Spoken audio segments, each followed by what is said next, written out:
মাননীয় স্পিকার, এই বাজেট নিয়ে অনেকে অনেক রকম কথা বলে, গণ বাজেট, জনগণের বাজেট। আমি বলবো এটা হচ্ছে মানুষের জীবনের জন্য একটি বাজেট। যেই বাজেটই অর্থমন্ত্রী মানুষের নিত্য প্রয়োজনে এমন কিছু দ্রব্যমূল্যের দাম এমন জায়গায় নিয়ে এসছে যে বাজেট ঘোষণার পরের দিনে কোনো দ্রব্যমূল্যের দাম বাড়েনি।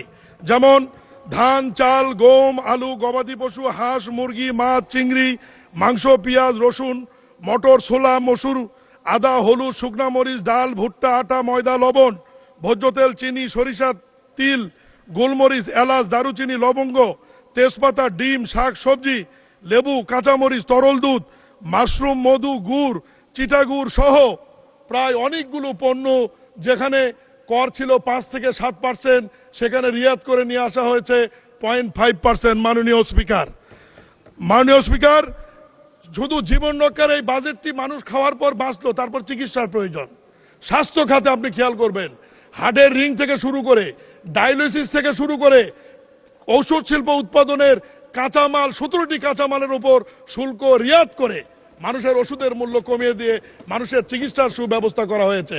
মাননীয় স্পিকার, এই বাজেটে ব্যাপক কর্মসংস্থানের তৈরি করা হয়েছে। আজকে বিরোধী দলের পক্ষ থেকে বলা হচ্ছে অনেক বড় বাজেট, এটা বাস্তবায়ন করবেন কিভাবে, কোন খাত থেকে করবেন?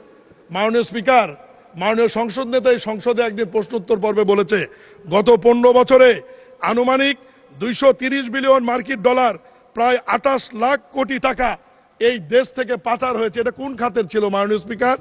এই খাতটি যদি বিএনপি বন্ধ করতে পারে অথবা বন্ধর উদ্যোগ নিয়েছে, তার উদাহরণ হচ্ছে মাননীয় প্রধানমন্ত্রী কার্যালয়ের খাবার 950 থেকে 150 টাকায় এসেছে।